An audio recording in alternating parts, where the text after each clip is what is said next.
ಬಿಡುವಿನ ವೇಳೆಯಲ್ಲಿ ಮೋಮೋಸ್ ಅಂಗಡಿಯಲ್ಲಿ ಪಾರ್ಟ್ ಟೈಮ್ ಕೆಲಸವನ್ನು ಮಾಡುತ್ತಿದ್ದ ಕಾಲೇಜು ವಿದ್ಯಾರ್ಥಿನಿಯ ಮೇಲೆ ಮೇ 12ರಂದು ಅತ್ಯಾಚಾರ ಎಸಗಿದ ಆರೋಪ ಕೇಳಿ ಬಂದಿದ್ದು ಇದೀಗ ಬೆಳಕಿಗೆ ಬಂದಿದೆ.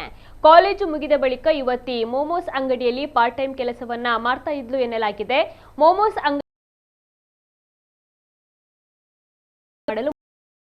ಈ ವ್ಯವಹಾರಕ್ಕೆ ಮಧ್ಯವರ್ತಿಯಾಗಿ ಹೈನಾಸ್ ಎಂಬಾತ ಬಂದಿದ್ದಾನೆ.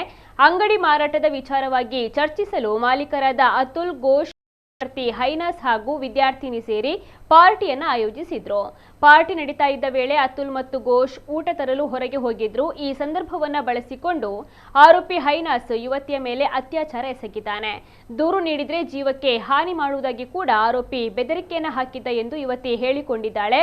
ಸದ್ಯ ಪ್ರಕರಣಕ್ಕೆ ಸಂಬಂಧಿಸಿದಂತೆ ಪೊಲೀಸ್ ಠಾಣೆಗೆ ದೂರನ್ನು ನೀಡಿದ್ದು, ಪೊಲೀಸ್ ಠಾಣೆಯಲ್ಲಿ ಎಫ್ಐಆರ್ ದಾಖಲಾಗಿದೆ. ತನಿಖೆ ಕೂಡ ಮುಂದುವರೆದಿದೆ.